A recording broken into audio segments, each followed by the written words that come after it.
আজ জাতীয় যুব দিবস। কার জন্মদিন তোমরা প্রত্যেকেই জানো। আজ কিন্তু আমাদের সকলের অনুপ্রেরণা, বাংলার গর্ব, বাংলার একজন মহান মনীষী, মহান মানুষের জন্মদিন, স্বামী বিবেকানন্দের জন্মদিন। স্বামী বিবেকানন্দ তার আদর্শগুলোকে মেনে নিয়ে তার যে প্রদত্ত পথ, সেই পথ আমাদের অনুসরণ করে এগিয়ে চলতে হবে। তিনি যে বাণীগুলো আমাদের দিয়েছে সেগুলোকে আত্মস্থ করতে হবে, সেগুলোর ভুল মানে তৈরি করা আমাদের উদ্দেশ্য নয়। যেমন স্বামী বিবেকানন্দ বলেছিলেন যে গীতা পাঠ অপেক্ষা ফুটবল খেলা অতি স্বাস্থ্যজনক এবং ভালো।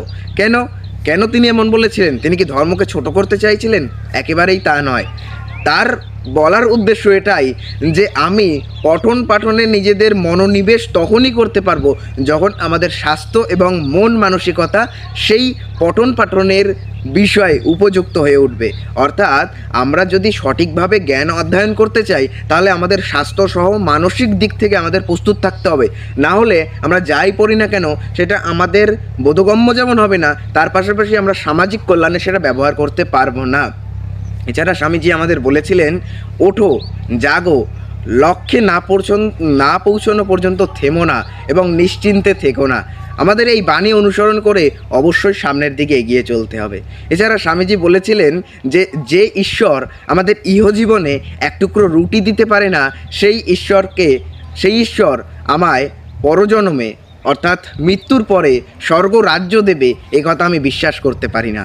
অর্থাৎ ঈশ্বর তিনি কিন্তু আমাদের মুখের কাছে খাবার বা আমাদের কর্মের ফল এনে দেবে না, কর্মের ফল আমাদের নিজেদের তৈরি করে নিতে হবে। তাই সেটা আমাদের অবশ্যই মনে রাখতে হবে। আর আমাদের সেই কর্মই নির্ধারণ করবে আমরা পরজন্মে অর্থাৎ মৃত্যুর পরে পরলোকে গিয়ে স্বর্গে রাজ্য যাব নাকি আমি নরকে যাব। তাই আমাদের কর্মসূচি সঠিক রাখা উচিত, লক্ষ্য স্থির রাখা উচিত। লক্ষ্যে পৌঁছানো না পর্যন্ত থামা কিন্তু উচিত নয়। এটা মনে রেখে আমাদের এগিয়ে চলতে হবে। আজ যেহেতু 12ই জানুয়ারি, আমি বলেছিলাম আজ তোমাদের জন্য ভিডিও আসবে। নতুন যারা ক্লাস 10 তাদের জন্য ভিডিও আসবে অবশ্যই। আজ কিন্তু ভিডিও আসতে চলেছে। তো চলো টাটা।